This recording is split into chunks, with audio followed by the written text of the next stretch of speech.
Hello সাকিবিয়ান, আপনাদের আজকে একটা সত্য কথা বলবো। কথা হলো যে শাকিব খানের সোলজার সিনেমাটা মুক্তি পাওয়ার কথা ছিল, কিন্তু ডিসেম্বরের মাঝ বরাবর কিংবা শেষের দিকে। সিনেমাটা কিন্তু এখন পর্যন্ত ভালো সঠিকভাবে মানে শেষ হয় নাই, কাজ চলতে আছে। তো সিনেমাটা আর ডিসেম্বরে আসতেছে না। আমরা ভাবছিলাম হ্যাপি নিউ ইয়ারে 26-এ প্রথমে আসবে, কিন্তু এই সিনেমাটা আসতেছে না। দেখবেন এই সিনেমাটা আসবে আপনার লগা রোজার ঈদে। আর এই প্রিন্স সিনেমাটা যে রোজার ঈদে দেওয়ার কথা বলতেছে, এই সিনেমাটা আসবে হচ্ছে কোরবানির ঈদে। তো অনন্য মামুন কিন্তু দরদ ছবি কিন্তু বলছিল ফেব্রুয়ারির দিকে দেওয়ার কথা। সেই সিনেমাটা কিন্তু 1 বছর ঘুরে কিন্তু সিনেমাটা মুক্তি দিছিল।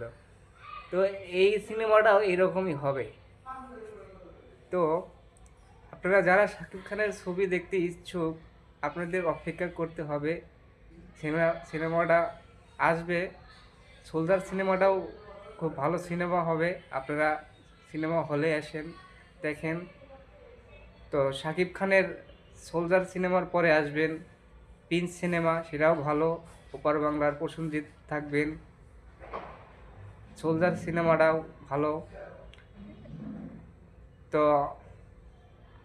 আমরা যারা শাকিব খানের পছন্দ করি, তো সবাই শাকিব খানের সিনেমা দেখবো। আর যারা সিনেমা পাইরেসি করে তাদেরকেও আমরা নিষেধ করব যে আমাদের দেশের সম্পদ এগুলা। এই সিনেমাটা তো অনেক টাকা খরচ করে, তো আমরা সেটা না করে আমরা সিনেমা হলে গিয়ে সিনেমাটা দেখি। তো ধন্যবাদ, সবাই ভালো থাকেন। আবার নতুন কোনো শাকিব খানের আপডেট পাইলে আপনাদের জানাবো। আমি শাকিব খানকে পছন্দ করি, ছোটো থেকেই আমি শাকিব খানের সিনেমা দেখি। শাকিব খান আমার খুব প্রিয় নায়ক।